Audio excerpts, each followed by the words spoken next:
வணக்கம் நண்பர்களே. யோகங்கள் பல உண்டு. அதில் பார்த்தீங்கன்னா இந்த குரு சந்திர யோகம் அப்படின்னு சொல்லுவாங்க. ஸோ அந்த குரு சந்திர யோகம் அப்படிங்கிறவங்க இருக்கவங்க எல்லாமே ரொம்ப சூப்பர், ஆஹா ஓஹோ அப்படின்லாம் நிறைய பேர் சொல்லுவாங்க. பட் அது பல ஜாதகங்களை புரிஞ்சு வரல.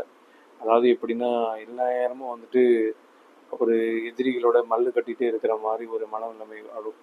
அது ஏற்கனவே பல பேர் கல்யாணம் பண்ணி சம்சாரம் கூட மல்லு கட்டுறது இல்லாமல் சமூகத்தில் நண்பர்களுடையும் போட்டியாளருடையும் வேலை செய்கிற இடத்துலையும் பல பிரச்சனையை சந்திக்கக்கூடிய விதி அமைப்பு தான் இந்த குரு சந்திர யோகம். எவ்வளோக்கு எவ்வளவு யோகத்தில் ப்ளஸ் இருக்குதோ அவ்வளோக்கு அவ்வளவு மைனஸும் இருக்கும், உங்களுடைய லக்னாதிபதியோட வலிமையை பொறுத்து. ஸோ உங்கள் ஜாதகத்தில் குருச்சந்திர யோகம் இருக்கனால நான் சூப்பராக இருப்பேன் அப்படின்னு நினைக்கவும் வேணாம், சுமாராக போவேன்னு நினைக்கவும் வேணாம். ஏன்னா எது நடந்தாலும் அந்த தசாபுத்தி அமைப்பு வந்தால் மட்டுமே வேலை செய்யும். நன்றி.